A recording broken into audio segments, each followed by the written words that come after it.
पाकिस्तान में chief of army staff की तब्दीली को लेकर बहुत सी चहमगोइयां हो रही हैं। क्या 27 नवंबर से पहले चीफ ऑफ आर्मी स्टाफ का नाम फाइनलाइज कर लिया जाएगा या 27 नवंबर के बाद फाइनलाइज किया जाएगा? याद रहे कि अगर 27 नवंबर से पहले ऐलान किया जाता है तो इस दौड़ में तकरीबन 6 जर्नैल शामिल होंगे और अगर 27 नवंबर के बाद किया जाता है तो इस दौड़ में तकरीबन 5 जर्नैल शामिल होंगे। और 27 नवंबर के दिन, जिस दिन chief of army staff general Qamar Javed Bajwa साहब की मुद्दत पूरी हो चुकी होगी, उस दिन एक तब्दीली की तकरीब मुनक्कद की जाएगी जिसमें चीफ ऑफ आर्मी स्टाफ नए appointed chief of army staff को जो उनकी स्टिक होती है वो उनको फराहम करेंगे और जो नए चीफ ऑफ आर्मी स्टाफ हैं वो अपने ओहदे संभालेंगे और जो कमर जावेद बाजवा साहब हैं वो अपने ओहदों से दस्तबरदार हो चुके होंगे। अब यहां पर 27 नवंबर क्यों इतना खास है? क्योंकि इस वक्त जो फेवरेट है जनरल आसिम मुनीर, वो 27 नवंबर को रिटायर होने वाले हैं, उनकी मुद्दत पूरी होने वाली है।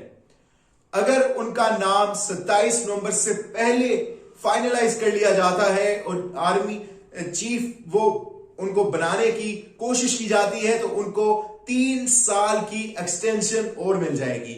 और अगर उनको 27 नवंबर के बाद फाइनलाइज करने की कोशिश की जाती है तो ऐसा नहीं होगा, क्योंकि वो अपनी जो मुद्दत है, वो जो अपनी सर्विस है फौज के साथ, वो उनकी 27 नवंबर को पूरी हो चुकी होगी और वो रिटायर हो चुके होंगे।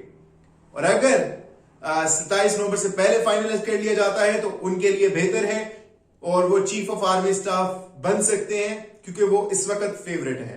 और अगर ऐसा नहीं होता तो तकरीबन उसके बाद 5 जर्नैल हमारे पास रह चुके होंगे जिनके चांसेस हैं।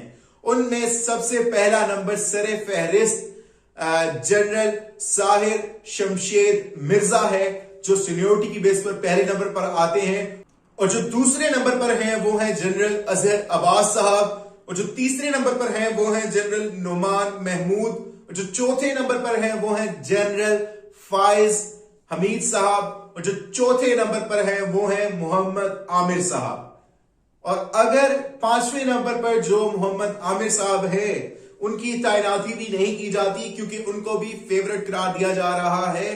अगर उनकी तैनाती भी नहीं की जाती तो फिर जो पहले नंबर पर 2 जो जनरल हैं जिनका नाम है साहिर शमशेद मिर्जा और जो दूसरे नंबर पर हैं अजहर अब्बास साहब, ये अपने सीनियोरिटी की बेस पर चीफ ऑफ आर्मी स्टाफ के लिए इन दोनों में से किसी एक का नाम फाइनलाइज किया जा सकता है।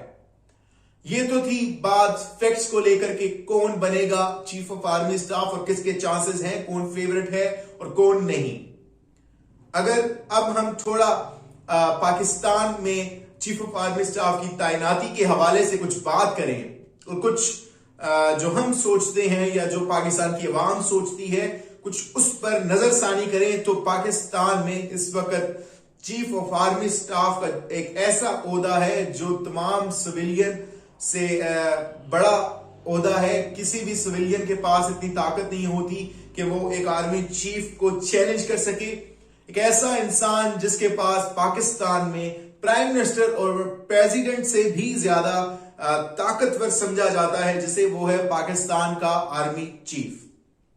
और यहां पर हमारी जितनी भी पॉलिटिकल पार्टीज हैं वो अपनी मर्जी से चीफ ऑफ आर्मी स्टाफ का ऐलान करती हैं और उनको अपनी मुद्दत पूरा होने तक उनसे बहुत से फायदे हासिल करती हैं, लेकिन कभी कभार वो उन चीफ ऑफ आर्मी स्टाफ के साथ सिंग भी फंसा लेती हैं। ऐसा बहुत से दफा हमें देखने को मिला है। और यहां पर जो तैनाती है हमारे मुल्क में, वो हमारे मुल्क में बहुत कम की जाती है।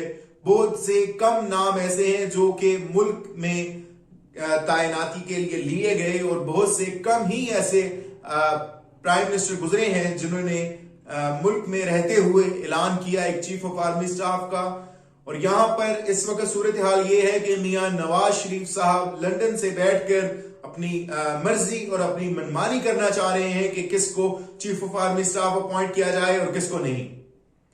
याद रहे कि शहबाज शरीफ साहब की लंदन में तबीयत बिल्कुल खराब नहीं हुई थी और ये उस वक्त मीटिंग चल रही थी कि किसको बनाया जाए किसको ना बनाया जाए। हो सकता है कि नाम फाइनलाइज कर लिया गया हो, लेकिन अगर नाम फाइनलाइज नहीं किया गया तो फिर ये नाम किसका कब और कैसे फाइनलाइज होगा, ये भी मुझे लगता है कि बाहर से बैठे हुए ना अहल लीडर करेंगे या बाहर के मुल्क की ताकतें करेंगी।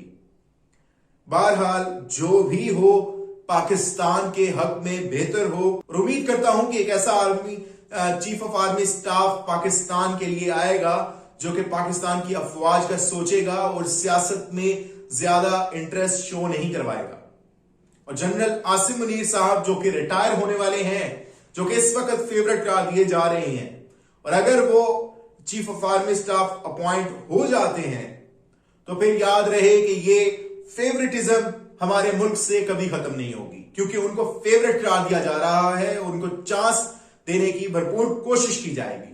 और भी उसकी जो अफवाज के हवाले से जो उसके फ्राइज हैं, जो उसने ड्यूटीज दी हैं या उसकी जो रिपोर्ट्स हैं, उनको देखते हुए कि कितने काबिल हैं और इन्होंने अपने जो इनके पास ओहदे थे उनका कितना इन्होंने सही इस्तेमाल किया और कितना नहीं, इन सब को देखते हुए एक चीफ ऑफ आर्मी स्टाफ की अपॉइंटमेंट की जानी चाहिए।